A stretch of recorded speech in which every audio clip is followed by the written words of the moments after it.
unaweza ukawa pia na maamuzi ya ajabu, unaweza ukawa unasahau, unaweza ukawa mkatili. Kwa hiyo watu wengi wakatili kwenye jamii yetu. Nimeshajipanga hivyo. Nikwambie tu kweli, ninaua. Umeona sasa? Sasa hebu niambie, kuna viongozi wengi katika jamii yetu. Wewe unataka tufanye nini? Unataka tufanye nini? Mimi nataka hivi. Mimi nataka hivi. Unataka tufanye nini? Nisikilize basi. Sasa unaniuliza afu unaniuliza tena wakati nataka kujibu. Trump iko hivi. Mimi ninachotaka ni kwamba taifa lazima lijue brain ya mwanadamu inavyofunction. Mwanadamu aliopitia vitu vigumu kama anavyopitia Watanzania, hasa vijana. Kama tunataka katika future waje kuwa productive, walitete taifa hili, tusiwadharau. Hii mijadala izungumzwe, kufanyike therapy ya makusudi, watu wapone, healing, yani uponyaji, kwa sababu hivyo vitu vinawaathiri na tutakuja kuona sooner or later matatizo yake yatakuja kutuathiri taifa hili. Nakwambia kweli, kwa sababu watu una dakika moja. Kwa hiyo mimi ninavyotoa mifano hivi, ninavyosema hivi, yoyote alikuwa kwenye madaraka kama alipitia mambo magumu katika utoto wake, au walibakwa au walifanywa uuni wowote, atakuja kuwafanyia watu wengine. Ndio tunachokiona, kwa sababu watu kama akina Kikwete wanashekelea kuona watu wanavouliwa, watu wanavotekwa, ni kwa sababu nao pia ni masadist. Sasa matokeo yake ni kwamba hawa vijana wanaopitia vitu hivi, kama hawatapitia uponyaji wowote na kama watadharauliwa, wakija kuwa wakubwa nao watakuwa the same, watafanya vitu vya ajabu wakipata nafasi. Kwa hiyo mimi nimemaliza. Haya, asante. Naomba na mimi kuja kwako. Sasa kaka, upo vizuri na therapy yako. Sasa fanya hivi. Acha kwanza tulipize kisasi. Unasikiza vizuri? Tulipize kisasi kwanza. Lazima, hicho lazima. Yaani haipunguzi basi. Utupeke therapy. Hata mimi nataka therapy. Unaona bwana? Ila ngoja kwanza na sisi tudili nao. Ngoja kwanza tuwaue pia na wao wasikie uchungu wa maumivu ya kifo. Ngoja kwanza na sisi tulipize visasi ambavyo wamefanyia ndugu zetu, wametaka dada zetu. Wewe tafakari, mtu kama mimi silali nyumbani. Mimi sijui hata mwisho nimeona nyumbani ni lini. Naishi msituni, nani tunatembea kama majinga tu. Yaani unalala kwenye vyombo vya ugeni, vyombo vya watu, guest room. Unasikia watu wanakulana humo ndani milimi. Yaani milio tu. Hakuna kitu yaani tunaishi kwa mahama tu. Kwa hivyo ngoja kwanza tulipize visasi kwanza, alafu mengine yafuate. Kwa hivyo kuhusu therapy yako, tunze hiyo therapy yako kwanza. Hiyo therapy yako itunze kwanza mura. Yaani hiyo therapy yako kwanza, acha kwanza tulipize visasi. Hataki sasa hiyo therapy hili ya nini? Unatuambia tu hili sasa hivi kuhusu ndugu zetu leo kufa hapa. Watu wameua mkoa Mara, wamekufa 300 mkoa Mara, watu 300 na wamefuata kwenye majumba zao, wanauawa. Mwanaume mmoja amebakwa na mke wake wakabakwa, watoto wao wanatazama chakula, watoto wanatazama live. Afu majinga tu yaacha salama kudadeki. Haitawezekana, haiwezekani. DJ unacheka nini DJ? Unacheka nini DJ wewe? Alimaliza. Okay, asante. Mr. Kasongo over to you. Yes, hayo mambo ndio tulikuwa tunayajadili. Naomba DJD sasa ukamate pale tulikoishia, kwa sababu tulikuwa tunajadili haya, tulikuwa tunaondelea na haya kwamba ni namna gani tunavyoweza kupata kuwamaliza hawa watu, kwa sababu na wao walitumaliza, na wao walituua kwa makusudi, sio kwa bahati mbaya. Na wakati mwingine wengine either tunawajua na tunaishi nao mtaani, kwa sababu hili ndio swali Mura, kabla ujaja ndugu yangu, tulikuwa tumeulizana hapa ili tupate mwarobaini wali jambo, mpaka tukafika kumbuka kwamba kuna dada mmoja anaitwa Swijono nani huyo, tukasema alitoaga kodi ya hapo Mozambique, kwamba kasema mbona ni rahisi tu kupata vitunguu hapo, kupata viazi hapo na nini na vitu vingine, kwa nini mnacheka na hawa watu? Kwa sababu le dada babake alikuwa mwanajeshi na amezaliwa huko, asema mimi najua hivyo. Kaka Kasongo huyo dada muongo. Mimi nakasirika sana kaka Kasongo. Watu wote wanaokuja hapa wanajifanya ngengengenge ngongongongo waongo wakubwa. Unaona waongo wakubwa. I have evidence. Watu waongo unaowataja, usiwape airtime, watu ni waongo bala. Sipendi mimi kwenye live yangu utambaze uongo. Usiamini watu, usisambaze ujumbe wa watu, ni waongo. Watu hao wamesema kwamba walitoka Mo 29 wakaja hapa live Mo 29 tarehe 30, hakuna hata internet. Eti wameshafanya matukio wakati mtu hamna internet, mpaka unaombuliwa wewe umepata wapi internet, wakati hapa watu walikuwa wote wa diaspora kwenye live. Wewe muongo. Eti chapiga huko, nimefanya tukio nyoko bya nina sumu ende kupiga tu. Usiseme hivyo. Sipendi. The most thing I hate in my life is uongo. Relax my dear. Yani hapa mimi nataka watu wanasema pure, ndio maana mimi na promote Discord. Discord. Kwa sababu najua watu kule waongei. Najua watu kule waongei. Tunarudi nyuma kwa kusikiliza watu waongo. Sipendi. Mimi moderator wako bwana, niamini. Relax. Na hao watu unaosema na wajua mimi mwenyewe nimewakaribisha kwenye hii system. Mimi ndo nawafundisha hata kupima mic, kuzima kupanda juu. Umeshaona niko hapa mwaka mzima. Huyu Trump mwenyewe nimemkaribisha mwenyewe. Stop. Walete kati. Stop. Don't promote people. Don't promote liars. Don't promote liars. Ukisema watu ambao naamini maneno yao. Hosti. Let's go. Samani host na Mr. Kasongo. Order in the house. Anayeongea sasa hivi DJ. Order in the house. Host. Just a second kabla DJ D naomba kila mtu azime mic. No. Ngoja kwanza niwe kama Magufuli. Kumbe udikteta wakati mwingine unasaidia. All right. Let's go. DJ D karibu. Wait jamani. Wait guys. Kabla tujaendelea. Okay. Sister leo mko kali leo. Okay. Safi sana.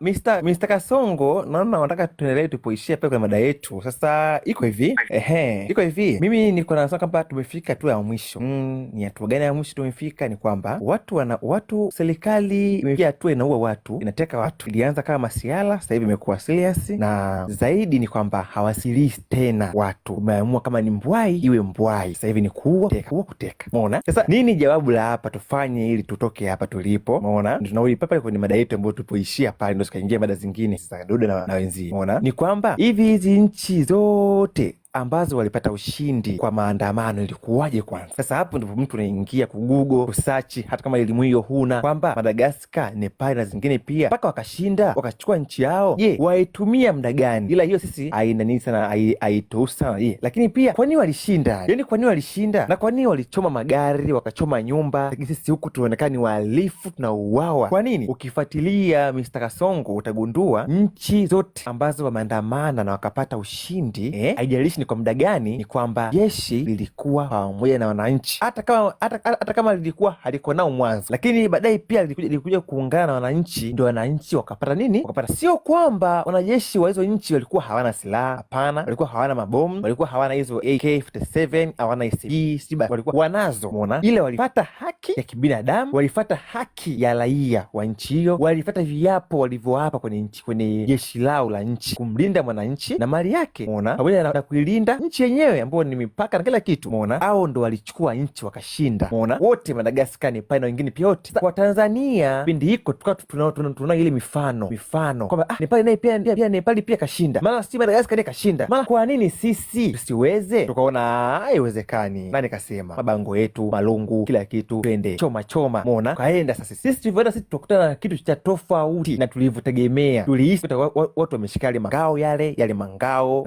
Nadhani sababu watu wengi sana mnaelewa diaspora kwamba wanakuwa askari wana zile ngao, wanatia gasi, mabomu ya machozi, wanazuia watu wasandamani, wanazuia msende huku, wanamwagia maji yale washawasha. Tukahisi ni hivyo, kwa tukajiandaa na Colgate, tukajiandaa. Yaani kila kitu kinachohusu vitu ambavyo tulihisi watakuwa navyo. Kumbe wenzetu wamekuja tofauti kabisa. Hapo sasa ndo tunaanzia zizi. Je, tunafanyeje? Sababu tayari imeshaenda deep kiasi kwamba nchi zote tulizoona kama ni ushahidi kwetu, wamepitiza pale sisi, wametuua. Imeenda tofauti na tulivyozania sisi. Tunafanyeje ili tushinde? Unaona kwamba jeshi la nchi, polisi, viongozi, kitu hichi kimoja, wananchi peke yao kama mayatima, na sio wananchi wote, wananchi wale ambao ni wa hali ya chini, maskini, duni, wale ndo wamekuwa kitu kimoja na wametengwa na wanazidi kuuawa mpaka leo. Tunafanyeje? Tunaanzia hapo. Sasa mimi naanzia hapo, ni jawabu ambalo tuliishia pale kwamba nchi ambazo unaona sasa hivi wana waasi, wana watu ambao ni majasiri kupindukia, wana watu ambao hawaoni shida kuvaa bomu kwenda kujilipua kwenye mkutano wa nini, au kujilipua kwa viongozi kadhaa kwenda kuua mtu, haoni shida. Unaona, walifikia hatua ambayo sisi tumefikia hapa ya mwisho. Hawakuzidi hapa guys, hawakuzidi hapa. Hatua tulifika sisi ndio hatua ya mwisho. Unaona, Mr. Kasongo na wengine pia tumefika hatua ya mwisho ambayo walifikishwa hao wote tunawaona, wote ambao wana waasi, wana watu ambao unaweza ukawa pia na maamuzi ya ajabu, unaweza ukawa unasahau, unaweza ukawa mkatili. Kwa hiyo watu wengi wakatili kwenye jamii yetu. wameshajipanga hivyo. Nikwambie tu kweli, ninaua. Umeona sasa hebu niambie, kuna viongozi wengi katika jamii yetu. Wewe unataka tufanye nini? Wewe unataka tufanye nini? Mimi nataka hivi. Mimi nataka hivi. Tunataka tufanye nini? Nisikilize basi. Sasa unaniuliza afu unaniuliza tena wakati nataka kujibu. Trump, iko hivi. Mimi ninachotaka ni kwamba taifa lazima lijue brain ya mwanadamu inavyo function. Mwanadamu aliopitia vitu vigumu kama anavyopitia Watanzania, hasa vijana. Kama tunataka katika future waje kuwa productive, walitete taifa hili, tusiwadharau. Hii mijadala izungumzwe, kufanyike therapy ya makusudi, watu wapone, healing, yani uponyaji, kwa sababu hivyo vitu vinawaathiri na tutakuja kuona sooner or later matatizo yake atakuja kutuathiri taifa hili. Nakwambia kweli, kwa sababu watu una dakika moja. Kwa hiyo mimi ninavyotoa mifano hivi, ninavyosema hivi, yoyote alikuwa kwenye madaraka, kama alipitia mambo magumu katika utoto wake, au alibakwa au alifanywa uuni wowote, atakuja kuwafanyia watu wengine. Ndio tunachokiona, kwa sababu watu kama akina Kikwete wanashekelea kuona watu wanavyouliwa, watu wanavyotekwa, ni kwa sababu nao pia ni masadist. Sasa matokeo yake ni kwamba hawa vijana wanaopitia vitu hivi, kama hawatapitia uponyaji wowote na kama watadharauliwa, wakija kuwa wakubwa nao watakuwa the same, watafanya vitu vya ajabu wakipata nafasi. Kwa hiyo mimi nimemaliza. Haya, asante. Naomba na mimi kuja kwako. Sasa kaka, upo vizuri na therapy yako. Sasa fanya hivi, acha kwanza tulipize kisasi. Unasikiza vizuri? Tulipize kisasi kwa lazima, hicho ni lazima. Yani haipunguzi. Utupeleke therapy. Hata mimi nataka therapy. Unaona bwana? Ila ngoja kwanza na sisi tudili nao. Ngoja kwanza tuwaue pia na wasikie uchungu wa maumivu ya kifo. Ngoja kwanza na sisi tulipize visasi ambavyo wamefanya ndugu zetu, wameteka dada zetu. Wewe tafakari, mtu kama mimi silali nyumbani. Mimi sijui hata mwisho nimeona nyumbani ni lini. Naishi msituni, yani tunatembea kama majinga tu. Yani unalala kwenye vyombo vya ugeni, vyombo vya watu, guest room. Unasikia watu wanakulana humo ndani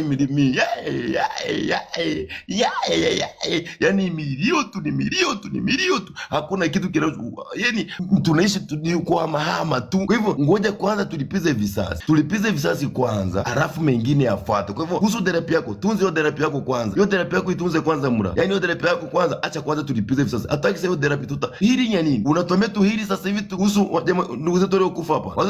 Watu wameua mkoa wa Mara, wamekufa 300 mkoa wa Mara, watu 300 na wamefuata kwenye majumba zao, wanauawa. Mwanaume mmoja amebakwa na mke wake wakabakwa, watoto wao wanatazama chakula, watoto wanatazama live. Afu majinga tu yaacha sana makura deki. Haitawezekana na iwezekani. DJD unacheka nini DJD? Unacheka nini DJD wewe? Alimaliza. Okay, asante.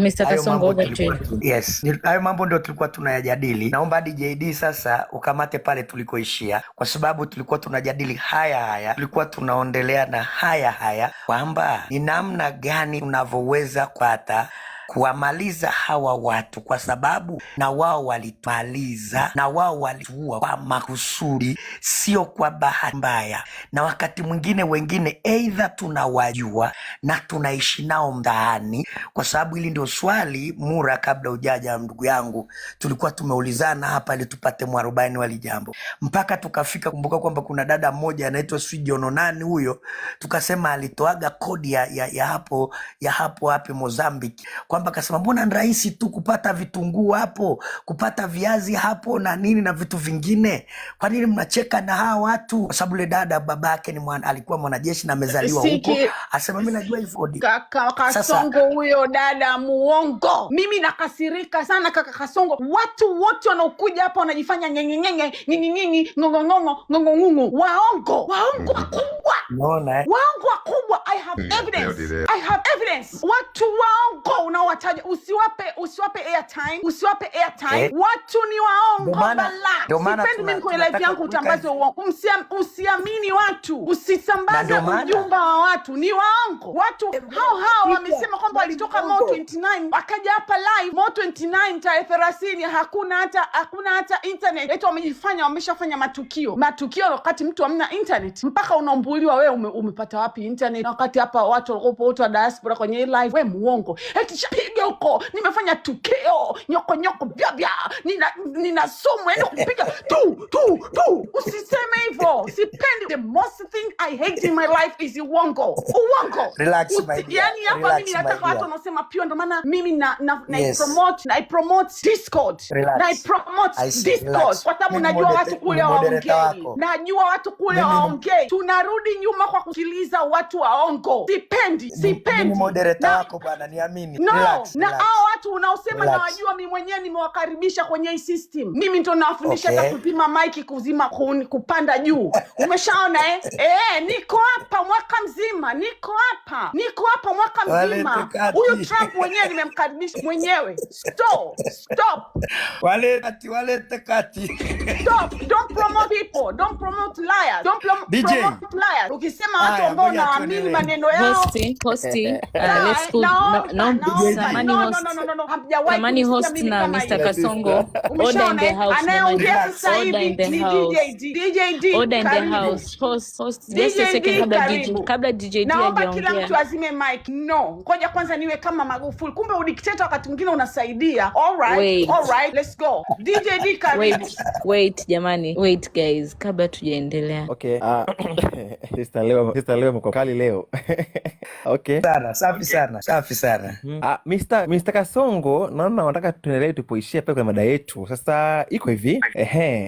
Mimi niko nasema kwamba tumefika tu ya mwisho. Ni hatua gani ya mwisho tumefika? Ni kwamba serikali imefikia hatua inaua watu, inateka watu. Ilianza kama masiala, sasa hivi imekuwa serious, na zaidi ni kwamba hawasilisi tena watu. Umeamua kama ni mbwai iwe mbwai. Sasa hivi ni kuua, kuteka. Umeona? Sasa nini jawabu la hapa tufanye ili tutoke hapa tulipo? Umeona? Ndio tunarudi pale kwenye mada yetu ambayo tupoishia pale, ndio tukaingia mada zingine. Sasa Duda na wenzii. Umeona? Ni kwamba hizi nchi zote ambazo walipata ushindi kwa maandamano ilikuwaje kwanza? Sasa hapo ndipo mtu anaingia kugugo kusearch, hata kama elimu hiyo huna, kwamba Madagascar, Nepal na zingine pia mpaka wakashinda wakachukua nchi yao. Waitumia muda gani? Ila hiyo sisi haina nini sana, haituhusu sana. Lakini pia kwa nini walishinda? Yaani kwa nini walishinda? Na kwa nini walichoma magari, wakachoma nyumba? Lakini sisi huku tunaonekana ni wahalifu, tunauawa. Kwa nini? Ukifuatilia Mr. Kasongo utagundua nchi zote ambazo wameandamana na wakapata ushindi, haijalishi ni kwa muda gani, ni kwamba jeshi lilikuwa pamoja na wananchi, hata kama lilikuwa haliko nao mwanzo, lakini baadaye pia lilikuja kuungana na wananchi, ndio wananchi wakapata nini? Wakapata. Sio kwamba wanajeshi wa hizo nchi walikuwa hawana silaha, hapana. Walikuwa hawana mabomu, walikuwa hawana hizo AK-47, hawana SG, walikuwa wanazo. Umeona? Ile walipata haki ya kibinadamu, walipata haki ya raia wa nchi hiyo, walipata viapo walivyoapa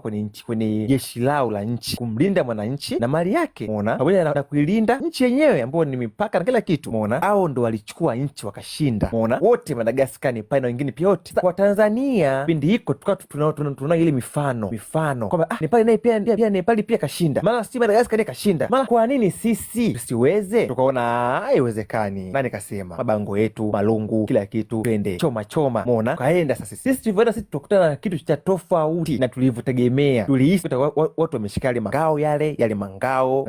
Nadhani sababu watu wengi sana mnaelewa diaspora kwamba wanakuwa askari wana zile ngao, wanatia gasi, mabomu ya machozi, wanazuia watu wasiandamane, wanazuia msende huku, wanamwagia maji yale washawasha. Tukahisi ni hivyo, kwa tukajiandaa na macolgate, tukajiandaa yani kila kitu kinachohusu vitu ambavyo tulihisi watakuwa navyo. Kumbe wenzetu wamekuja tofauti kabisa. Hapo sasa ndo tunaanzia mzizi. Je, tunafanyeje? Sababu tayari imeshaenda deep kiasi kwamba nchi zote tulizoona kama ni ushahidi kwetu, wamepitiza pale, sisi wametuua. Imeenda tofauti na tulivyozania sisi. Tunafanyeje ili tushinde? Unaona kwamba jeshi la nchi, polisi, viongozi, kitu hichi kimoja, wananchi peke yao kama mayatima, na sio wananchi wote, wananchi wale ambao ni wa hali ya chini, maskini, duni, wale ndo wamekuwa kitu kimoja na wametengwa na wanazidi kuuawa mpaka leo. Tunafanyeje? Tunaanzia hapo. Sasa mimi naanzia hapo, ni jawabu ambalo tuliishia pale kwamba nchi ambazo unaona sasa hivi wana waasi, wana watu ambao ni majasiri kupindukia, wana watu ambao hawaoni shida kuvaa bomu kwenda kujilipua kwenye mkutano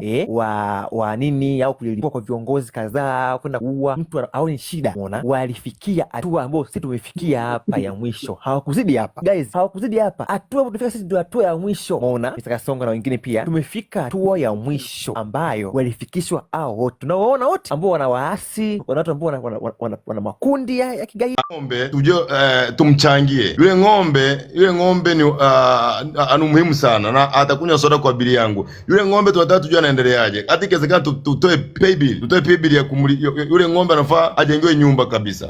Sisi tumesema ng'ombe mnasikia ndugu zangu comment section. Hebu niandikieni hapo comment kama tumekubaliana jinsi waziri mkuu alivyosema. Waziri mkuu tunamkubali alichokisema rais, na wengine wengi waliojitokeza kuzungumza kuhusu mali wakiwemo wakina Baikora, jino moja alimo kisijui maneno mawili hayamo mdomoni, ile sijui alipigwa kiwiko. Tumekubaliana kama taifa, tumekubaliana kama nchi kwamba mali zina thamani kuliko uhai wa watu. Tunataka taarifa kuhusu ng'ombe, tunataka taarifa kuhusu ile gari, kama ilikuwa ya Shilole, kama ilikuwa sio ya Shilole, kama aliazima, tujue mwenye gari kanufaika nini. Ile gari imepelekwa gereji, lami ile imelipewa, wamefanya repair. Maana msituletea habari za kijinga hapa. Mnatuletea taharuki mitandaoni, sijui Shilole amegorogosha huko, amegonga sijui ng'ombe. Atupe, yani toeni taarifa zilizokamilika. Habari za kutuambia eti amegonga ng'ombe mnaishia hapo. Mura tutakosana. Tumekubaliana nchi hii mali yoyote iwe na thamani kuliko mtu. Sisi hatutaki kutambua swala. Na issue nyingine hii hapa jamani, hebu angalieni Taifa Stars walipofanywa kule Unyama. Eti Wabongo na CCM na serikali ya CCM mbovu hii eti wanashangilia, wanalalamika. Haiwezekani, haji lefa hujatenda haki. Babake, mnataka haki gani? Mnataka haki gani? Tulieni mshono misumari. Tulieni kwa kutulia mshono misumari. Mshindiliwe misumari. Mnataka haki. Haki ipi? Haki ya nani? Haki hiyo haki hiyo ya nini? Haki hiyo nani kaituma? Acheni kutuletea mambo ya kisenge. Acheni kutuletea mambo ya kisenge. Hatujui haki. Nchi yetu haijui neno haki. Nchi yetu inajua neno amani. Mungekaa muache kupiga kelele, mnatuletea fujo na vurugu mtandaoni. Tunachokitaka ni amani. Mambo ya kwanza kuja kulalamika sijui Taifa Stars imeonewa sijui nini. Tunataka amani. Hatutaki vurugu mtandaoni. Nchi hii tumekubaliana haina haki, ina amani. Nchi hii tumekubaliana hakuna thamani ya uhai wa mtu, kuna thamani ya mali za watu. Acheni kutupigieni makelele mtandaoni kuhusu Taifa Stars. Narudia, Baikora waambie kabisa wale vikojozi wenzako kule kwenye live zenu kule, msiokuwa na meno mapengo midomoni. Acheni kutupigieni kelele kuhusu eti haki Taifa Stars imenyimwa haki. Kwanza nani anampandisha hapa? Hii sio live yake hii hapa. We moderator, wewe umesema huyo mra. Taikyo masaga nuyo. Shusha huyo mwanamke akae chini. Unaongeaje mwanaume naongea mwanamke unakuja kupiga mdomo hapa? Kaa chini. Alafu sikiza kaka Jitawaze mikojo kwanza. Akae chini ajitawaze kwanza mikojo. Ndio kunipigia kelele hapa juu. Alafu si mwanamke tu, ni mwanamke mwenye ana faida, anakojoa. Alafu wewe unaonigasa roe. Unakosara mura akebeke ikiponoke yo. Akae chini ajitawaze mikojo. Mwanaume naongea unakuja hapa kupiga mdomo. Ndio maana ulipigwa vifuti vya kwenye meno umo yakachomoka. Wewe wanaume tunaongea unakuja nyanya nini sasa? Nini?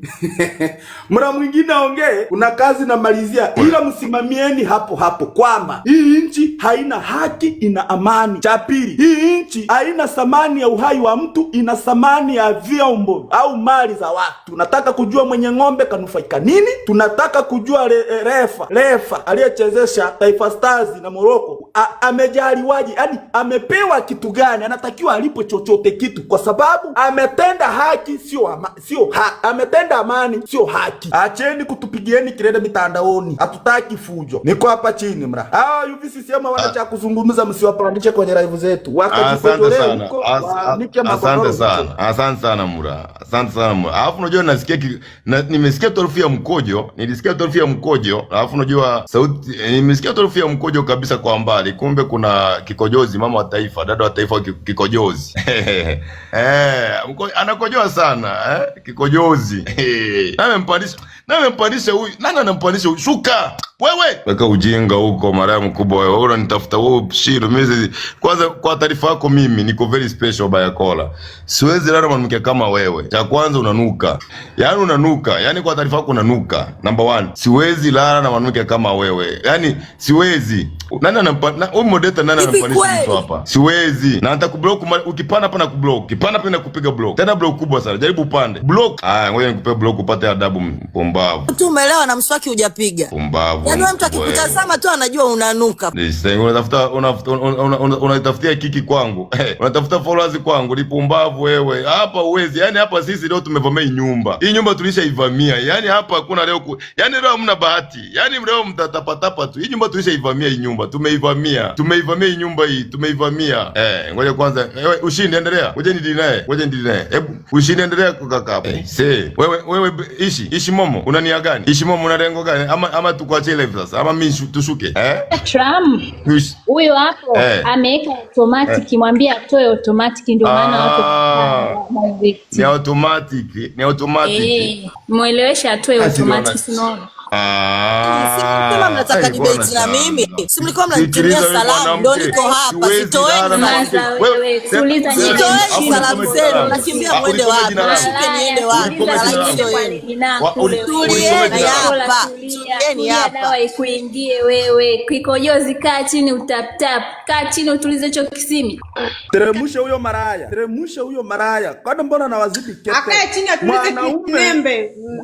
Mwanaume malaya kama mduara, kikojozi kuma yako ya mduara, ndio maana anashinda kujizuia hata kukojoa mtende. Hakuna mabwana hapa Baikola, hakuna mabwana hapa, tununue kisha mbele uko katika hii live ya watu wanaojielewa, tununue uchi Baikola, tununue uchi mbwa wewe. Maana hakuna mtu anayeitaka, kuma imeoza hiyo, inanuka msenjo, imeoza, ndio maana hata mikojo unashindwa kujizuia, unabwaga mikojo ovyo bwa hata kwenda kwa majumba. Darasa zima ndio alikuwa ananuka mkojo. Baikola darasa zima ndio alikuwa ananuka mkojo.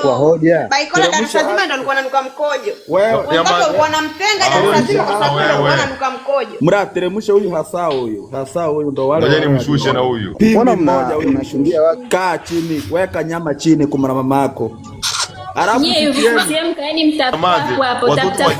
Watoto wa kike wa mchambe.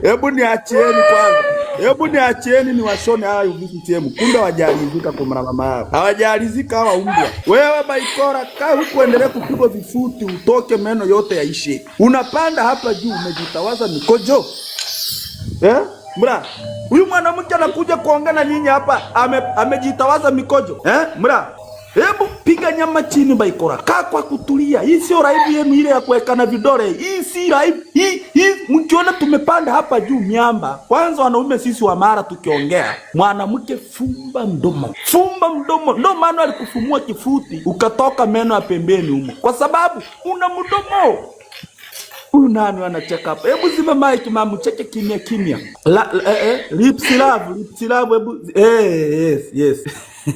Huyu mbona atavunjika mbavu? Amuna jamani, atutukani kwa kuwa kwamba tunapenda. Huyu mtu anachukua picha zetu, anachukua profile zetu, anachukua voice zetu, vipande fulani, anaenda kuweka Instagram, wanaenda wanakaa kwenye karaivu kao kenye watu 30, eti kutujadili, eti kutukalia vikao ili watu hawasikilize kwenye live yao. Ni lazima watujadili. Harakati sisi tuko bize kuijadili inchi. Tunazungumza vitu vyenye maslahi mapana ya taifa zima, vizazi na vizazi. Wao wanazungumzia mambo ambayo yana maslahi kwao na watu ambao ni wakina Kikwete hawafiki hata watu 100,000. Sisi tunazungumza maslahi ya watu milioni 70 wa leo na milioni 80 au milioni 100 wa kesho na kesho kutwa. Tunaongelea maslahi ya taifa ya vizazi na vizazi, ambapo wengine tutakuwa tupo duniani. Tunazungumzia haki kwenye taifa, tunazungumzia usawa kwenye taifa, tunazungumzia samani ya mpiga kura, tunazungumzia samani ya mwananchi asaminiwe. Halafu takataka inapanda hapa. Wewe hujui kama tumezika ndugu zetu, tumezika viatu, tumezika nguo, unatuletea meno yameisha mdomoni, unajikojolea. Kajisafishe, kajitawaze kwanza mikojo, na sidhani kama umekumbuka kutoa godoro leo. Unakuja hapa live bigiri kuja kupanda hapo, piga ujinga wako hapa. Umekumbuka kutoa godoro? Hebu bloku hii hasao mbloku. Yani live, hebu ishi momo. Naomba moderator mama, nikusaidie kazi hapa. Majinga ya UVCCM haya. Tanzania. Yes kaka. Mimi nasikitika sana kuwaona wajamaa wajinga wanapanda. Wao walikwambia wao wako strong, wana chama kikubwa ambao kinaweza kufanya mipango yao. Sasa huku kwetu wanakuja kufanya nini? Hao wanataka mabwana. Sisi hatutaki mabwana namna hiyo. Wajinga kama hao. Sisi tunachokitaka tuweke kati ngoma, tucheze mpira sisi na wao. Ushindi. Samahani, nataka nikutukanie mjinga limoja. Jamani wote mlioko hapa, kuna mtu anajiita Imu. Hebu nendeni profile mumchungulia alivyo sura yake. Alafu turudi. Yani wao hawatuwezi. Tanzania hawawezi na mwisho wa siku wanyoshe mikono mapema. Nisikilize sasa. Ushindi nisikilize brother. Kuna mtu anajiita Imu ameandika udini tu, hakuna lolote. Tufanye kazi jamani, hebu nendeni mumchungulie sura yake, alafu turudi hapa dakika moja nimpige pini akae kwa kutulia ajihalishie. Mmeona hawaogopi. Sura kama mkundu wa nyanya. Sura kama imeliwa na mchwa. Sura mbovu kama majani ya kunde yaliyochemshwa. Sasa huyu yani anahitaji msaada wa haraka kwenye maisha yake, kama mgonjwa anayesubiri ambulance. Ni mtu aliyechoka kama kichuguu. Yani sura kama amekanyagwa. Eti anakuja kutuambia tufanye kazi. Kumbe mamako, mimi na wewe nani wa kufanya kazi? Hebu angalia afya yangu ilivyokuwa tamu hapo. Angalia afya yangu. Tanzania kama choto. Tanzania. Hebu wajiulize. Sisi tunashinda kwenye live na tunaishi maisha. Tunaishi yani mjini, tunaishi na tunaongea kila siku. Hawaogopi.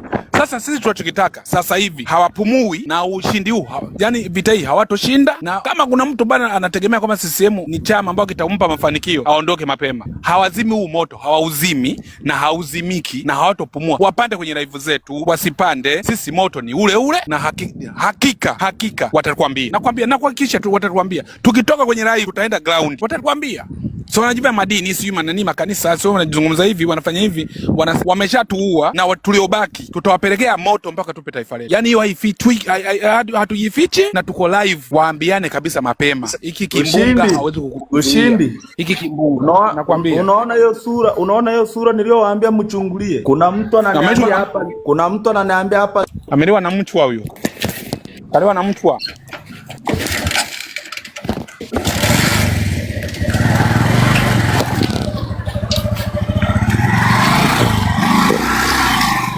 Ushindi, mute mic yako kaka. Kelele. Tanzania ya kikombe hichi. Hakina shida, akikaa kwa muda mfupi pengine amepokea simu. Trump endelea, ongoza gurudumu. Leo umenifurahisha wanangu. Sikiliza, huyo Bayakora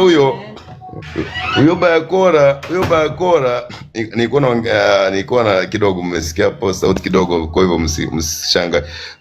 Huyo Bayakora huyo Tanzania amemweza. Mimi hata sitaki niongee sana. Ngoja nimwambie mara ya mwisho. Mra vita mra. Nimempelekea moto kwa mama yake, nimemshona. Mimi nawaambiaga hawana matusi. Mkitaka matusi ninayogunia. Mimi ninasema tu kwa vile mimi ni mzalendo. Mimi nina mdomo mchafu dunia ya sita. Nina matusi gunia zima. Sijui nani yule anayejiita rais wa TikTok, sijui nani yule Redi na anajifanya na matusi. Hajakutana na kisiki mimi. Nimpelekee moto mpaka yaani atasikia dunia atataka jiingize kwenye ardhi. Mimi nina mdomo mchafu. Tanzania. Nikueleze mra. Mimi nina mdomo mchafu. Ni vile tu mimi ninataka haki kwenye taifa langu. Hilo ndio tofauti yangu mimi na wao. Wanajifanya wanajua kutukana. Mra natukana. Mimi. Haya, sawa. Ajichanganye tena. Kwanza, mbona tukusikii mra, umetekwa. Wewe vita ni vita. Right, karibu ongee. Dada Right, karibu ongee. Huyu katekwa huyu. Naye anaanika sura sana. Nani? Bayakora amekufuata mra. Shuka upande tena. Right, ongea. Nipe dakika kidogo hapa. Siko kwenye mazingira mazuri. Haya, Lipsi ongea. Au nani? HP ongea. Unamletea ujinga Bayakora. Mimi natukana. Wewe Bayakora wewe. Jamani UVCCM, tuambie hii vita bado ni mbichi? Hii vita bado yani kwanza kwenye kuchemka bado. Yani iko chini yani kwenye ile kidimbwi cha chemchem ndo kwanza yani kinaanza kuchemka. Kwa hiyo tunawafikishia ujumbe, tunawaambia hivi, mnavyokuja ndo tunavyowapokea na mnavyotaka na sisi ndo tunataka. Yani hii vita bado sana. Endeleeni kushikilia hapo na sisi tunakanyagia gia mbele kwa mbele. Hatuwezi kukubali ndugu zetu wafe kizembe, mwaue kipumbavu, mwafukie mnakojua, mwasage mnakojua. Hatuwezi kukubali. Damu iliyomwagika kwenye nchi yetu ni nyingi sana. Hatuwezi kukubali kabisa. Tukikaa kimya sisi tutakuwa ni wasaliti. Na hatuwezi kukaa kimya. Mtufunge midomo kwa namna yote, mtuteke mnavyoweza, lakini hii vita haiwezi kuisha. Yani UVCCM nyie hamna hoja, ndio maana mnarandaranda sasa hivi. Hela mlizopewa tayari zimewaishia. Sasa hivi wanatafuta ni jinsi gani watakavyoweza kufedhesha makanisa ya Katoliki ya wapi, lakini hamwezi, mmeshindwa. Oneni tukio la jana, mmeaibika. Mnajifanya ni Wakatoliki kwenda huko. Wamefikia stage mpaka wanapeleka wauza uchi kule kwenye nini sijui. Hadi wauza uchi walikuwepo mle. Kwanza Vatican ni sehemu ya heshima sana, inatakiwa iheshimiwe. Ile ni madhabahu takatifu. Yani kama wao wamelipwa, wamefanya kwa namna yote ili naam. Yale yaliyoenda pale jana, kumbe nyinyi hamkuepo hapa. Mimi nimewaambia mengi ni yale mamama ya CCM yanayoimbaga CCM mbele kwa mbele, yale yanayopitaga kuuza vitumbua asubuhi kwenye manyumba yetu. Wai vitumbua. Yale ndo mengi yalikusanywa jana, yakaenda pale kushtaki. Mengi ndo yale yanayopita nauza mboga za majani. Wai mchicha ukungoa, mchicha mchicha bamia, pata nyanya mafungu, nyanya chungu hizi hapa za kutosha. Ndo yale. Yani watu waliochoka kimaisha, watu wabovu kiakili, watu wabovu kisura, watu wanaohitaji msaada wa kimaisha wa haraka kama mgonjwa anayesubiri ambulance. Ndo wengi waliokusanywa. Hakuna mtu wa maana pale. Una maana yako, yani una biashara yako inayoeleweka. Unaweza kupewa 10,000 eti uende kuandamana pale barabarani eti unachomwa jua eti ukamshtaki. Halafu mengi yalikuwa Maislamu, mengine yalikuwa marokole. Kwa Tanzania, alafu 10,000 yenyewe wamepewa kwa mbinde. 10,000 yenyewe wamezungushwa mpaka basi pale kwenye kupewa 10,000. Ndio, yamepewa 10,000 kwa mbinde. Yani pale mengi, ti aluminium mzima Mike. Yale majinga kwanza yametembea, yamenuka mauchi toka asubuhi, yanaungua jua mpaka jioni, yakaongea kwenye kamera utumbo mtupu. Lingine limama sijui lidada lile limepewa sijui nini lisome, linasoma haliwezi kusoma vizuri, halijui kusoma, nilijinga. Yani linaonekana kama limesoma sana, limeishia memukwa au darasa la 7 feria. Yale ndo yale alikuwa anaimba darasani, mabata madogo yanaogelea. Yale ndo yale alikuwa anaanzisha hizo nyimbo. Mwalimu akisema tafuteni nyimbo nzuri muimbishe, ndo yale viherehere ya kuimba darasani yale. Yani samani kidogo. Jamani, tumefika hapa sasa hivi kama tupo 144. Ijumaa jamani, Ijumaa tuna ugeni. Tukutaneni Ijumaa kuna ugeni. Kutakuwepo kuna kikao kikubwa, bunge kubwa Ijumaa saa 3 usiku. Ukija kuanzia saa 1, saa 2 utatukuta pia. Lakini saa 3 kamili usiku ndo kikao chetu kinaanza. Kwa hiyo ndugu zanguni mlokuwepo hapa, mjue kabisa Ijumaa wiki hii hapa saa 3 usiku tunatakiwa. Ugeni upo dada Maria Mange Kimambi, Sativa, Abil and Kabil, mzee wetu mzee nani anaitwa ule mzee Komba nani? Dakomba ule mzee anaitwa nani ule? Anaitwa mzee Sila. Dr. Sila atakuwepo na mchungaji nani, wote watakuwepo. Kwa hiyo ndugu zanguni mjue kabisa atakuwepo Shehe Ponda Maboy, okay. Atakuwepo Shehe Ponda, atakuwepo mchungaji nani yule. Kwa hiyo dini zote zitakuwepo, na mimi mzee wa mimi nitasimama kwenye upande wa kina Manyaunyau Tawire, nitakuwepo. Kwa hiyo tutakuwepo wengi, kila aina ya dini zitakuwepo. Wanaoabudu mizimu nipo kwa ajili yenu, mimi nitakuwepo. Kiwezekana nitamwalika Manyaunyau aje nisaidie game. Kwa hiyo Ijumaa ya wiki hii tuna pini kubwa pale kwa One Love. Sogeni pale kwa One Love, sogeni pale kwa Nuruvaz. Show itakuwa nzito. Baikora vikojozi wenzako, njooni msikilize nondo. Acheni kujazana ujinga wa kukojoa hapo, mnahesabu namba nani amekojoa mkojo mwingi. Mnakojoa namba na mnahesabu sababu namba nani leo amekojoa mikojo mingi kwenye live zenu. Acheni ututusa, acheni upimbilisi, acheni namba 9. Kwa Kikuria tunasema ama 9, yani namba 9 sina kichwa kikubwa alafu mwili mdogo. Njooni kwa wingi mure nondo. Njooni kwa wale usiwape kiki yao kaka, usiwape kiki yao. Au achana nao. Yani hao wapotezee, yani wao watakuwa wapotezee kabisa. Sisi tudili tu focus na nani yetu ya Ijumaa. Jamani Watanzania wenzangu, wapenda haki. Moboy, utakuwa labda utakuwa umechelewa kuja hapa. Lipanda hapa kaanza kutuletea usenge. Nimewapiga pini, nimewasafisha hapa chini. Nimeona unapopanda anashuka, anapanda anashuka. Mimi nimewapiga pini hapa nondo tu hadi wamekimbia kubababaki. Mimi na mdomo mchafu kuliko wao na rais wao. Nina mdomo mchafu dunia ya 6. Unakuja hapa watu tumefiwa ndugu zetu, tumezika viatu unaleta hapo ukojozi wako. Ujinga mra. Vitu vingine yani tusio yani watuue. Bado kwenye live zetu wajipande wanavyotaka. Makanisani huko wanatuma waumini feki. Wengine sijui wauza vitumbua.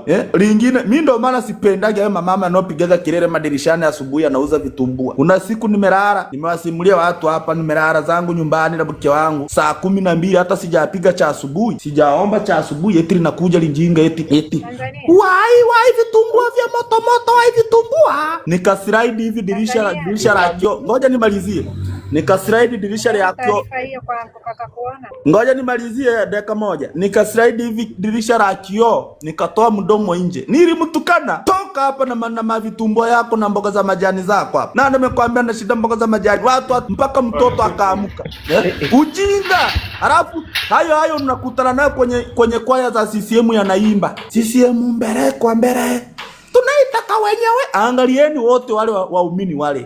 Wengi ni wale wanaosajili laini, vijana kama walikuwemo wa kiume, wanaosajili laini, boda, yani hawana kazi ambazo utasema anajivunia kama Mtanzania, inchi imemtengenezea ajira.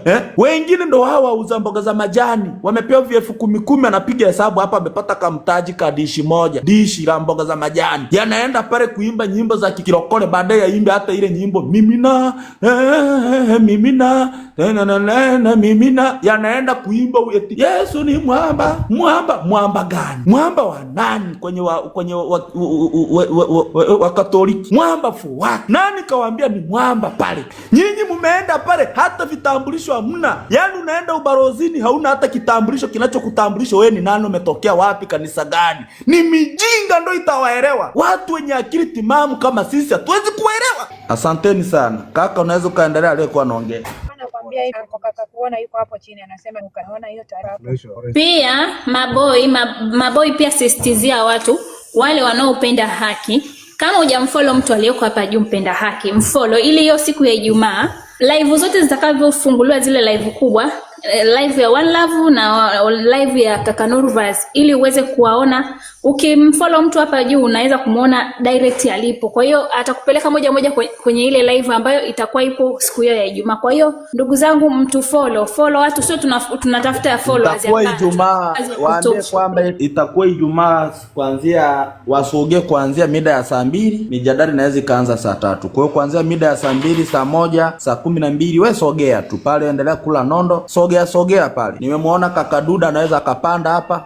Mimi nateremka, nilikuwa nasafisha kijiji cha kina Baikora hapa. Kwa hiyo nahisi uwanja umebaki wa kwetu. Hosti unatakiwa unaweka automatic. Unaweka ambayo moderator tunaweza kupandisha. Kuanzia leo hosti tunakumiliki. Akaunti yako tutaikuza sisi wenyewe. Acha kupandisha hao vikojozi. Ukiwakuta wanazungumza wako 30, sisi hapa tuko 129 na ndo siku ya kwanza leo mnatupandisha hapa. Kwa hiyo inaonesha kwamba tukipigia hapa show siku 2-3 utakuwa na gurudumu la watu mpaka 300 hapa. Kwa hiyo umechagua sehemu sahihi. Usiwahi tena geuka hii sehemu au katukimbia au katupandishia mamruki wa kijingo akina Baikora. Kwa hiyo Mungu akubariki hosti, tuko pamoja na wewe. Asanteni sana. Wakipanda wajinga hapa akina Baikora niiteni. Nisheni live nije. Ni washone. Ni wapelekee sasampa ya moto, sio sasampa ya hera, ya moto kubababaki. Majinga tumeuliwa ndugu zetu, anakuja kuleta hapo mapengo yao na mikojo yao. Kajisafishe uchi mikojo, kajitawaze, kaanue godoro au kaanike godoro. Ndio kutuletea ujinga hapa. Linakojoa eti nasikia nilipewa story yake. Libaikora linakojoa kitandani, alafu likisha kojoa pale lilipokuwa limelala, linamhamisha mwanaume wake, linamweka kwenye mikojo,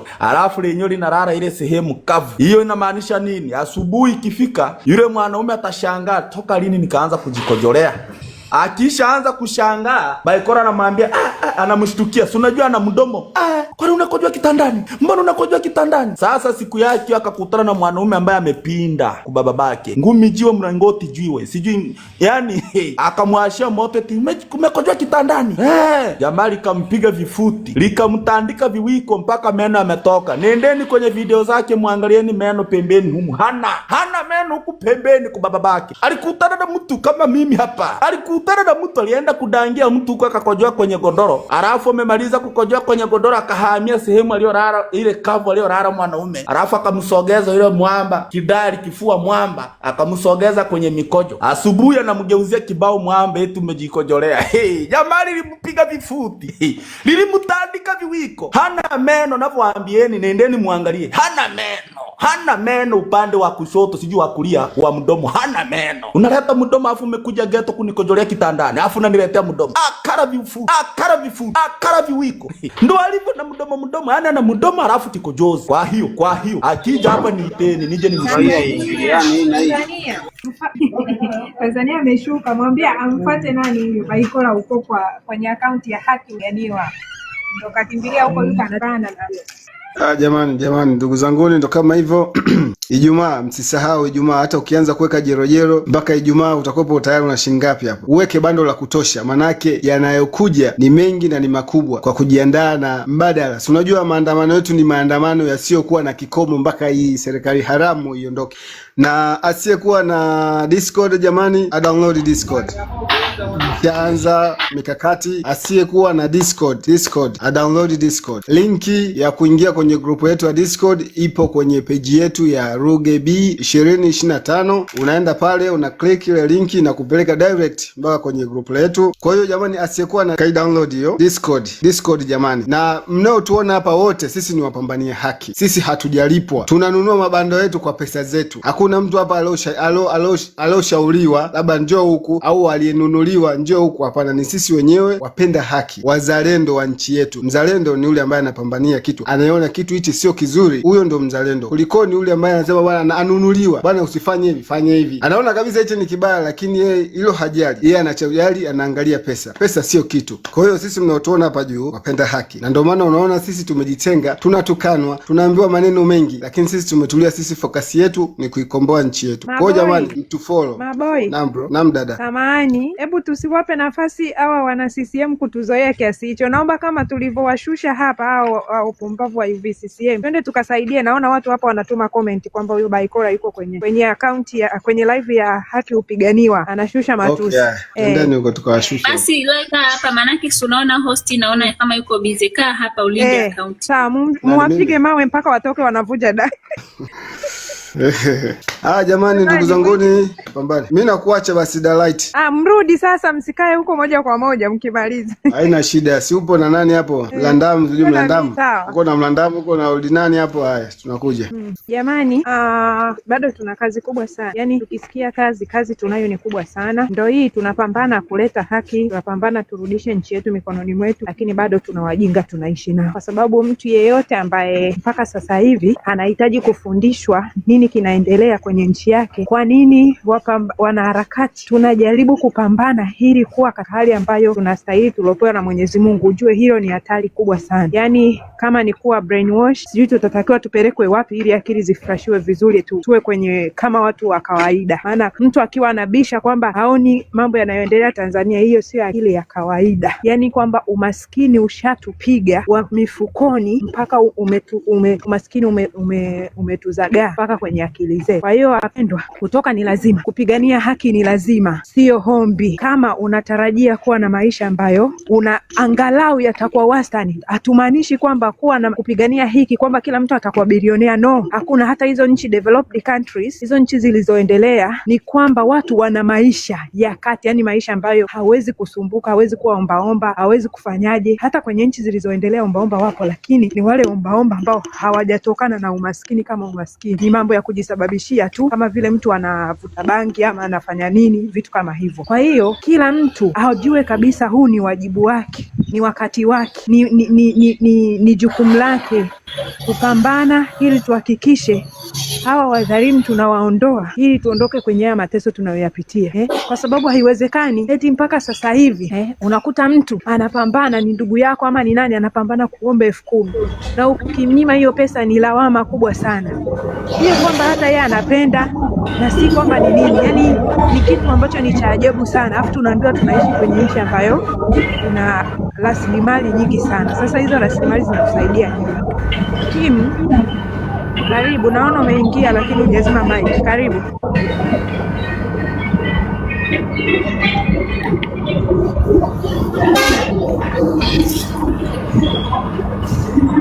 Kim, karibu, au kama unataka kuchangia tunakukaribisha. Hai, nzuri. Kim, naona bado ipo kimya. Naomba niwaambie kitu kimoja. Okay, karibu. Nimeona kuna bwege mmoja, acha nitumie jina hilo maana naona linamfaa, kwa sababu nadhani anachokiongea tunaweza tukamuona ni adui, lakini issue ni kwamba kila mmoja sasa hivi amekaa anatufuatilia sisi, kwa sababu maandamano, kila mmoja anahitaji ukombozi wa taifa hili. Hakuna ambaye anapendezwa, na ndio maana mnaona wanatulalamikia tusipoingia barabarani. Tunapopanga tarehe alafu tusiingie barabarani, wanakuwa na midomo mingi, wanashangaa kwa nini hawa watu hawaingii barabarani, kwa nini wanasema wataingia na hawaingii. Kwa sababu kila mmoja anahitaji maandamano hayo, kwa sababu kila mmoja amechoshwa na haya yanayoendelea sasa hivi. Jana nilikuwa IG nikaangalia tuzo aliyopokea Bimashavu, kwamba amepokea tuzo sijui ya nini, sijui ushaelewa. Ile picha imeeditiwa. Ina maana unafikiria serikali ni ina watu ambao wenye akili ndogo ambao wanaishi yani kama wanaika mchezo fulani ka kuigiza. Sasa unamuigizia nani kwenye maisha haya? Wananchi wa sasa hivi wana uwezo wa kutambua kitu halali na kitu haramu. Umeona, nchi haiwezi kuendeshwa kwa ujanja, sio? Wanaelewa, wanatakiwa waelewe kwamba tunachokipambania sio kwamba tunapambania ajenda za watu fulani, tunapambania kizazi cha miaka 20, 30, 40, 50 kinachokuja. Shaelewa? Kwa hiyo wewe ambaye unakaa kupiga mdomo kwa usichokielewa, kwamba unatakiwa uelewe, tunatakiwa kuungana sote sisi kwa ajili ya kutetea familia zetu, kwa sababu sasa hivi tunaona kwamba hata kama unaweza ukawa umesoma, ndugu yangu, umesoma, una degree yako, umemaliza chuo, lakini huna connection, huna baba yako mdogo ambaye labda hata ni mkuu wa wilaya, si ni katibu tawala, wewe kupata hiyo kazi ni ngumu. Utaishia kuwa bahamedi, utaishia kidogo. Nani moderator kwani hapa?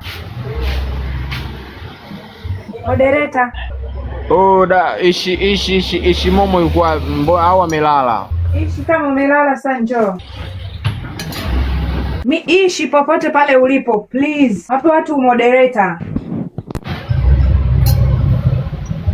Amesinzia huyo. Tuendeleeni tu, lakini hawa wasuletee watu. Endeleeni kutumatuma makopakopa hapo chini ili live isishuke. Endeleeni kutap screen hapo, tuendelee na shughuli zetu. Hawa wakenge hawa ni kuwaelimisha, kwa sababu akili zao ni ndogo. Hawa ndio ambao wanaleta fezea kama ambao tumeiona jana, eti wakatoliki wa kuchemsha. Wakatoliki gani ambao hawajielewi? Wasenge wale wameniuzi sana. Unajua kuna watu wanaweza wakafanya mpaka tukaongea kauli ambazo tukaonekana hatufai. Umeona?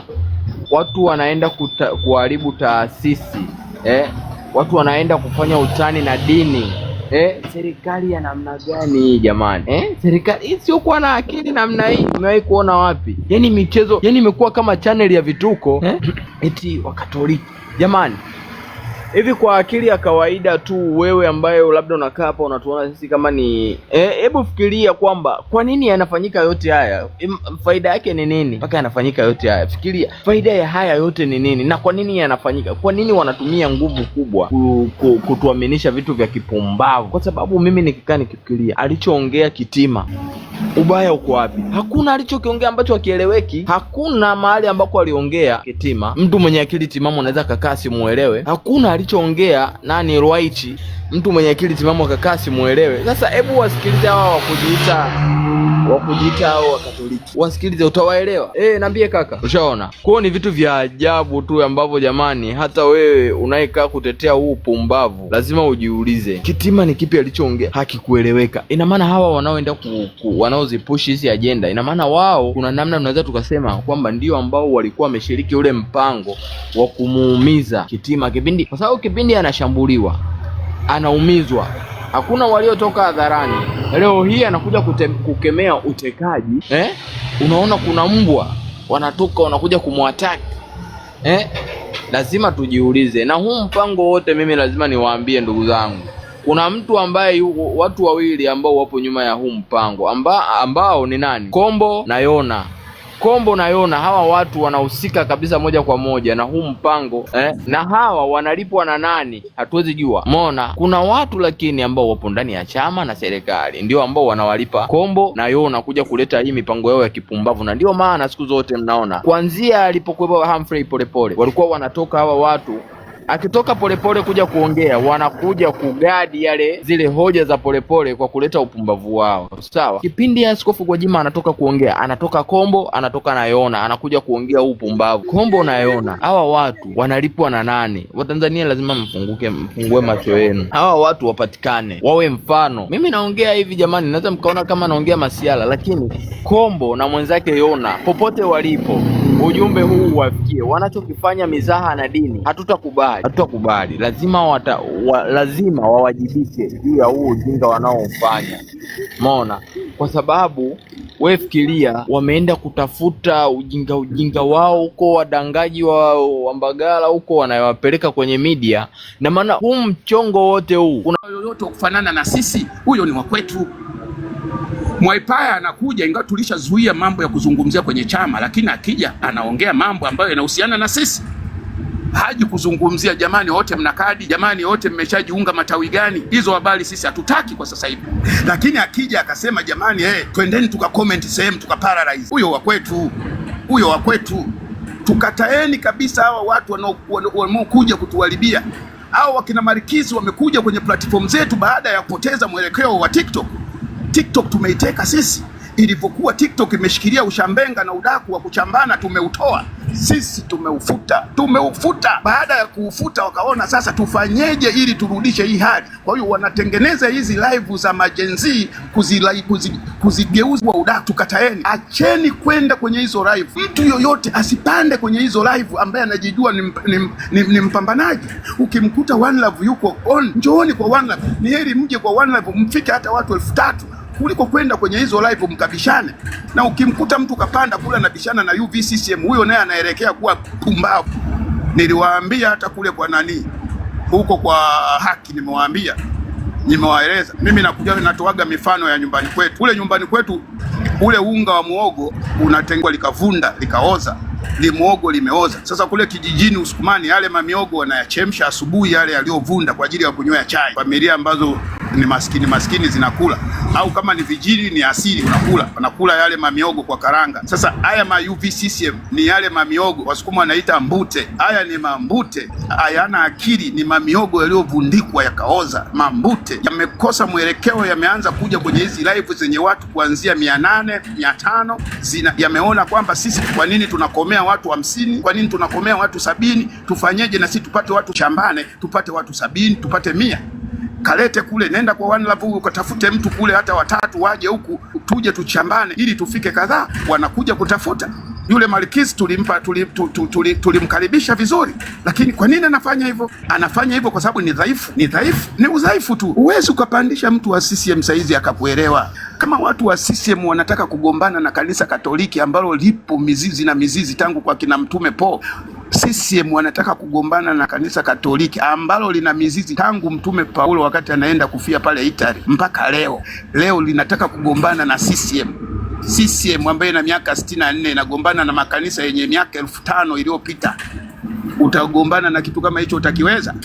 Serikali yao tu yenyewe, serikali ya CCM haina hospitali kama za kanisa Katoliki. Kanisa Katoliki lina hospitali zaidi ya 400 Tanzania. Serikali haina, hazifiki hata 20. Hata hizo kubwa mnazozijua zilizopo unakuta 5 ni za makanisa. Ukiangalia Bugando, KCC, sijui wapi. Sasa unagombana na hawa ni wajinga. Angalia, wamepelekwa kwenda kuandamana, wengine kumbe ni wakina Swaumu, sijui Mwatumu, nimewaona. Nendeni kwa Hilda, kwenye posti ya Hilda, mmoja amejulikana jina lake, ni Muislamu kabisa, anaitwa si Mwatumu. Nendeni kwa Lema, wameonekana wanaenda kugawia hela yenyewe sijui 10,000 sijui 20. Hii yote ni kwa sababu ya CCM imetengeneza umaskini nchini.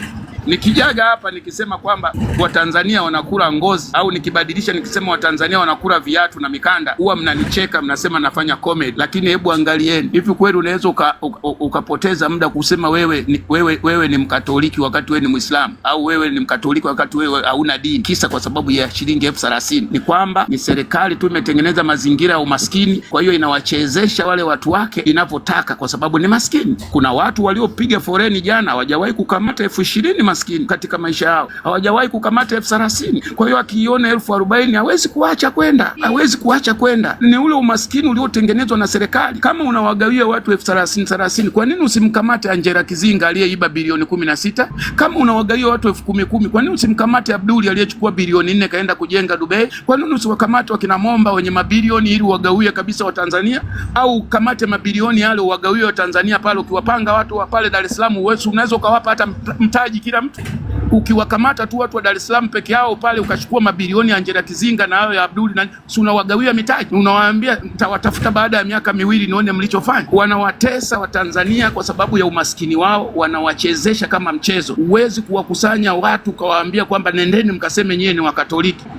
Asante sana aliyewaoji pale swali alipowauliza kama mnaenda sehemu kama hiyo lazima muwe mna vyeti vyenu vya ubatizo. Wameulizwa mnasali kigango gani, mnasali jumuiya gani, au angeendelea hata kuwauliza unasali parokia gani, kote huko ni kugumu. Pale angemuuliza tu yule pale, angemuuliza wewe umesema Mkatoliki, je, unaweza kusali kanuni ya imani? Ungemuuliza tu pale mmoja, hebu nisalie kanuni ya imani. Kama ni Mkatoliki anajua, aliyesoma ubatizo, komunio na kipaimara ataisali tu kanuni ya imani. Ukimuuliza kuna sakramenti ngapi katika Ukatoliki anajua. Wale hawana akili. Linaenda kusema Papa wa 16. Papa wa 16 wapi? Huyu aliyekuopo saizi jina lake ni Papa wa 14. Lenyewe limeenda kusema wa 16. Alafu serikali inaangalia tu. Alijui hata kusema Askofu Ruwaichi, Askofu Ruchi. Yaani ni kwamba amepangwa. Asante, nimemuona kuna mtu kamuonyesha kumbe ni UVCCM. Ameonekana kwenye kampeni za Samia. Nendeni kwenye mitandao mtamkuta yule dada aliyejikirimu, yule aliyekuwa na lopoka, alijui hata kusoma. Hii ndio CCM. Hao ndio watu wanaoletwa kwenye live zetu. Hao ndio watu wanaoshusha live zetu. Ukimuona Marikisi anawaruhusu watu wenye akili mbovu kama ile kupanda kwenye live yake, na yeye anaelekea kuwa na akili kama ya wale. Muangalieni yule dada aliyekuwa anaambiwa ni Mkatoliki, nendeni mkamsome, ni UVCCM ndio wanaozungushwa kwenye mtandao. Wameshindwa hata kujibu swali la mwandishi kwamba wewe ni Mkatoliki, tuonyeshe cheti. Unapokuwa unaenda kumuona Papa lazima uwe na cheti. Yeye anamuuliza mwenzake unayo passport? Sasa yeye aendi ubarozini, yeye kaja kukuoji wewe. Angekuwa anaenda ubarozini angekwambia ndio ninayo, lakini wewe unaenda kwa Papa. Kwa hiyo ina maana unajiandaa, atakuuliza Papa maswali. Wewe nani? Mimi fulani. Unakuja kufanya nini? Mimi ni Mkatoliki. Wa jimbo gani? Wa kigango gani? Maswali ya Papa pale getini. Wa kigango gani? Unasali jumuiya mtakatifu nani? Paroko wako ni nani? Kwenye sehemu yenu hakuna baraza la walei, kwa sababu hizi barua zinaletwa na baraza la walei. Wewe ni nani katika Ukristo? Hayo ni maswali ambayo angekutana nayo Vatican. Hayo ni maswali angekutana nayo Vatican. Wewe ni nani? Mkatoliki wa kutoka jimbo gani? Dar es Salaam. Kigango kipi? Unasali jumuiya ya mtakatifu nani? Paroko wako ni nani? Hayo maswali angeyakuta. Ni kama yeye kamuuliza passport, na yeye angeenda kufanya nini? Naenda kutembelea mnara wa Ufaransa. Utakaa siku ngapi? Nitakaa siku 6. Lakini yeye alikuwa aendi ubarozini, yeye alikuwa anaenda ubalozi wa Vatican. Kwa hiyo inatakiwa aende amejiandaa. Sasa ndio hizo mburula hizo ambazo zinapandishwa na kina Haki kwenye live, wanapandishwa na kina Marquis. Mimi nimeishia hapo. Asanteni sana. Asante kaka Sama, asante. Mungu akubariki. Na nadhani tumekuelewa vizuri sana. Haya mambo bwana yanaturudisha nyuma sana, mtu kutoka hapa kwenda kwenye akaunti kama hizo unakuta yani tena tunarudisha ile mijadala ya mwanzo ile kwamba yani yani eti tunapanda CCM kwa sijui yani watu wanaopigania haki na watu ambao wako upande wa CCM kujadiliana. Hivyo vitu sasa hivi kwa kweli hatuvitaki. Sasa hivi tunatakiwa tusonge mbele, tufanye vitu vingine. Tujue ni kitu gani tunafanya kusonga mbele kutoka hapa tulipo. Sio masuala tena ya mijadiliano, sijui hoja tena, sijui kubishana kwa hoja. Hayo mambo huko tutapita. Sisi sasa hivi tunatakiwa tukae wenye mlengo mmoja ili tufanye vitu ambavyo viko sawa. Ila kaka Sama, umeona kama kwenye bango lililotoka upo? Umeliona tayari? Na umeshapostiwa tayari Instagram. Yaani wamepostiwa, wewe umewekwa pamoja na Nurvazi na wakina Maria Sarungi, wakina Mange, wakina Sativa na wakina Roma, wakina Dr. Sila. Yaani bango limewaweka watu wote. Umeshaona? Sijaliona hilo.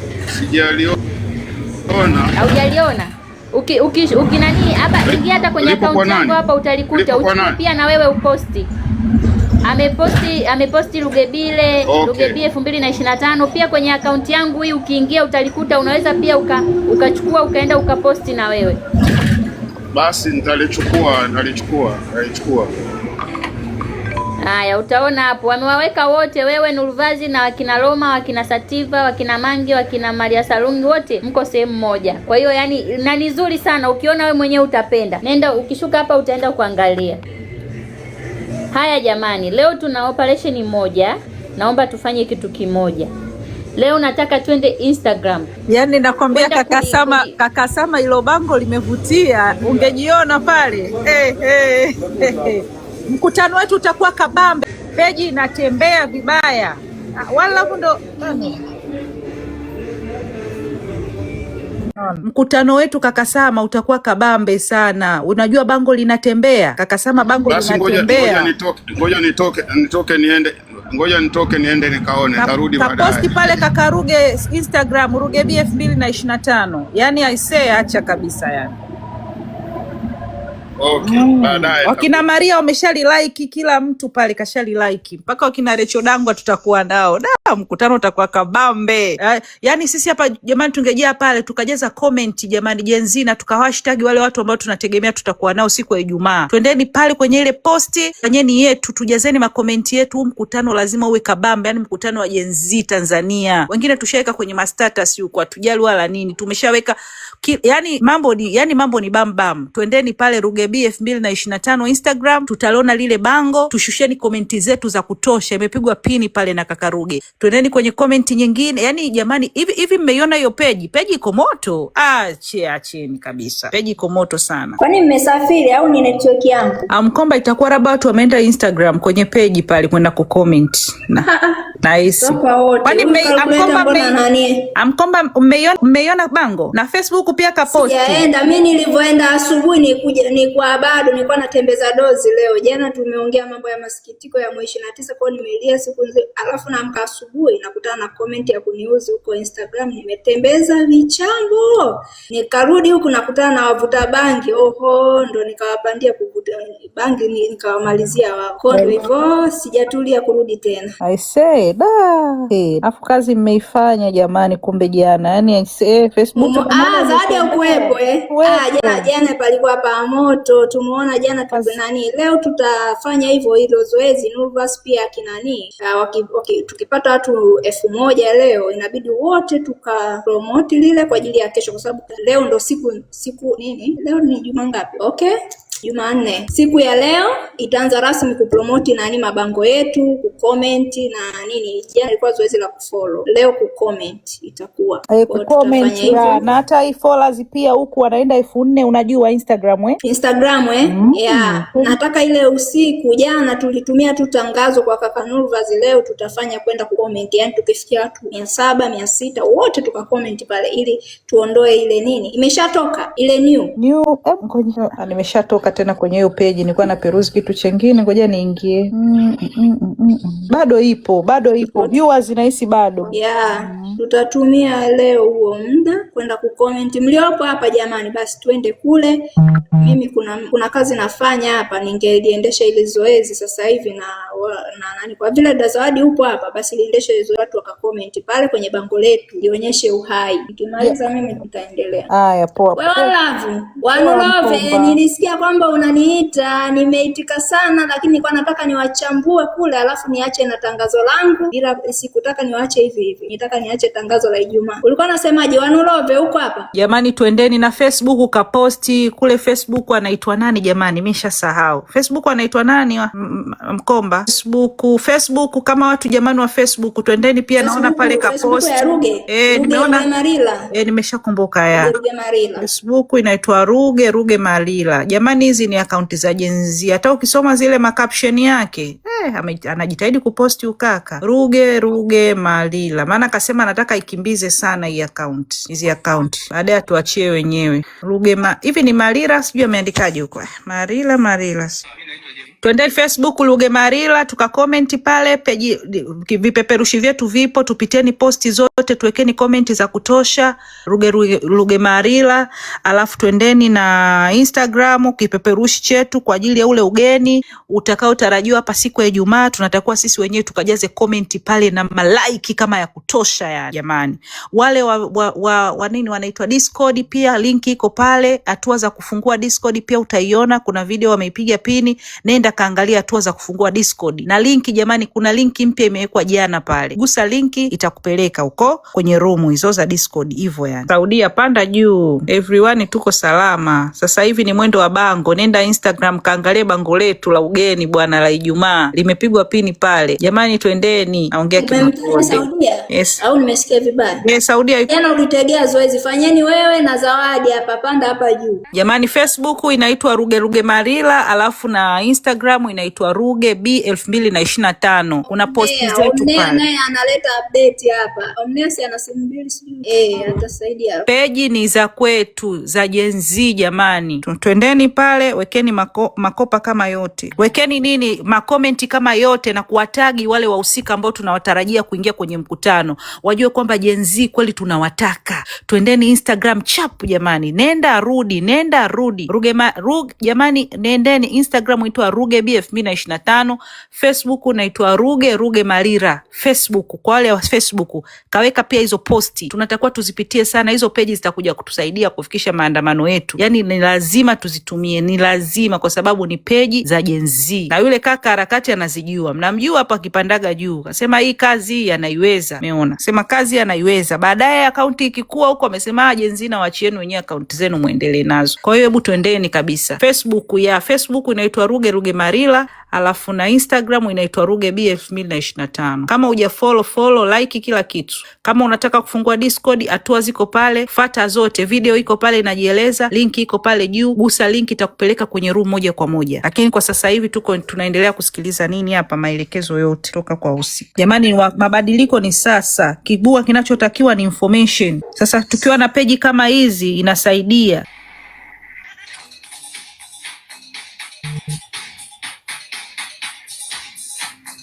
Zawadi